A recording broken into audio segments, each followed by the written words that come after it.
air sejak dini, Anda masih beresiko mengalaminya. Cacar air bukanlah penyakit yang berbahaya.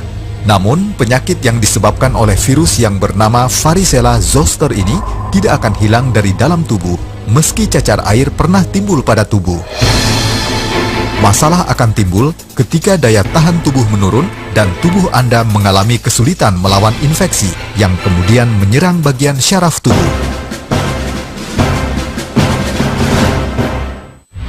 Nah, tidak hanya Ari Kirana, sudah hadir seorang ahli dan rekan sejawat saya yaitu Dr. Sharma. Halo. Iya.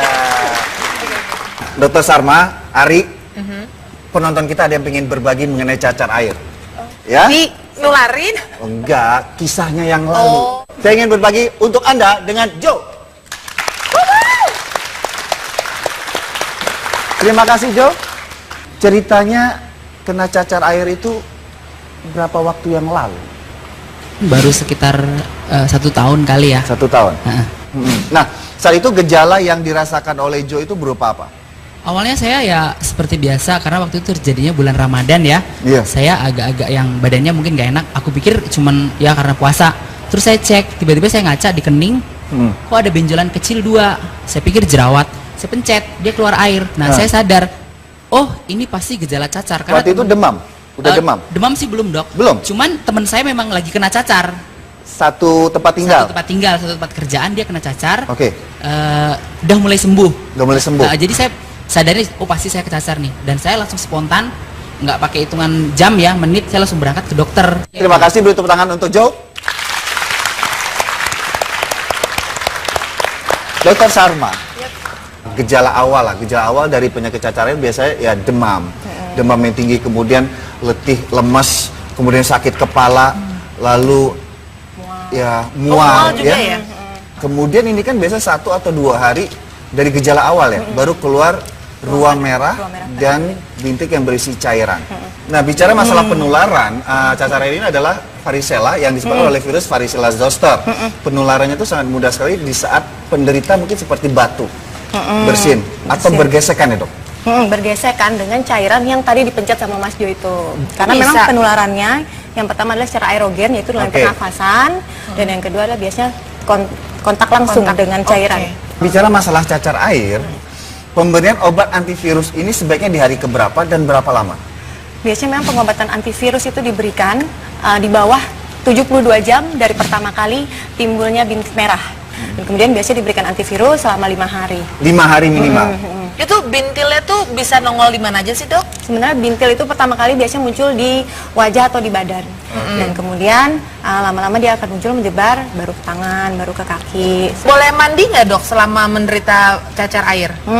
Nah itu biasanya sebenarnya selama ini mitos yang berkembang kalau sakit cacar air tuh nggak boleh mandi, gitu kan? Sebenarnya pada saat cacar air tuh harus mandi. Oh harus justru. Nah, ini kan bicara masalah resiko lagi dok.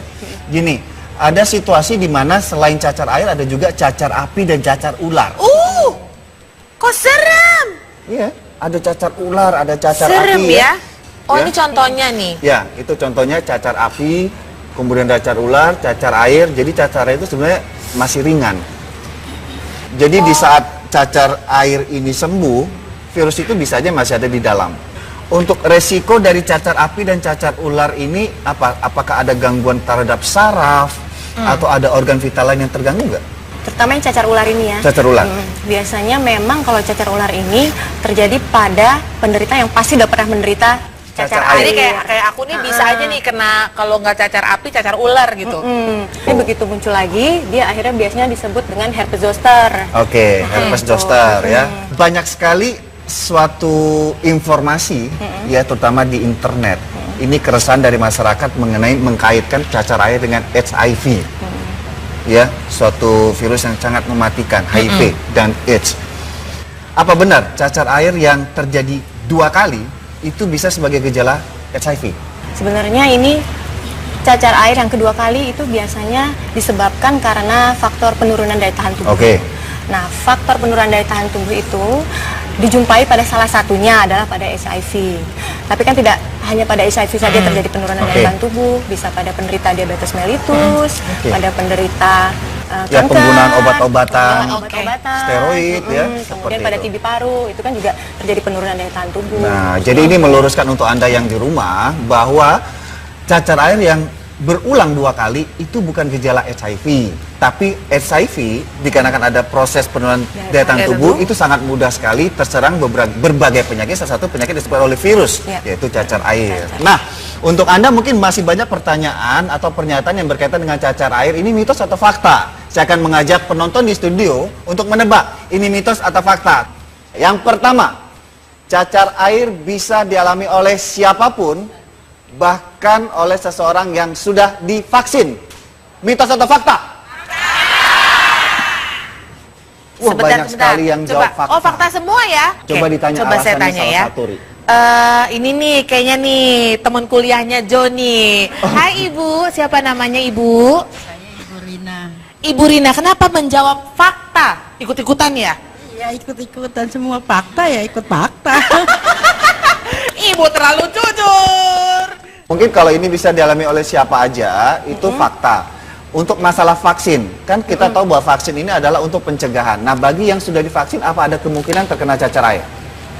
Sebenarnya ini semua orang itu Bisa ada kemungkinan. Jadi ada kemungkinan terjadinya cacar, tetapi ada juga yang seumur hidupnya tidak pernah terkena cacar air. Oke. Itu mungkin selama hidupnya dia daya tahan tubuhnya bagus, Oke. dan kemudian memang dia tidak pernah terinfeksi langsung dengan virus cacar tersebut. Berarti kita harus lihat berbagai faktor. Ini multifaktorial sekali ya, bahwa cacar air ini bisa terjadi pada siapapun meskipun sudah divaksin. Walaupun sudah divaksin, tapi kalau daya tahan tubuh tidak terjaga, istilahnya kesehatan secara keseluruhan tidak baik, kemudian paparan dengan penderita itu sangat besar sekali, ya vaksin juga akhirnya ya kalah juga ya, seperti itu. Jadi ya tetap balik lagi ke bagaimana cara Anda menjaga kesehatan sehari-hari ya. Jadi tadi jawabannya adalah mitos. Salah semua. Kita lanjut ke pernyataan berikutnya. Ini mengenai cacar air kena angin makin parah. Mitos atau fakta? Coba kita cek sama gadis manis. Hai, siapa namanya? Risa. Tadi jawabannya adalah Mitos. kenapa? Ya kalau misalnya kita nggak keluar, masih kita di dalam rumah aja. Sebelum kita jelaskan jawabannya mitos atau fakta, jawabannya adalah mitos. Nah, ini jawaban mitos ya.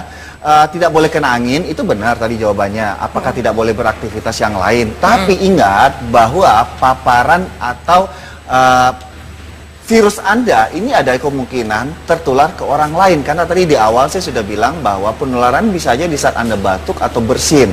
Oke. Itu sebenarnya tujuan dari orang tua kita dulu ya dok ya, untuk mencegah dari luar agar mengurangi penularan kepada orang lain. Ya, itu tadi. Ari, udah selesai? Duduk Udah sini. selesai. Terima kasih Ari ya sudah buat membantu jawabannya saya. semuanya ya.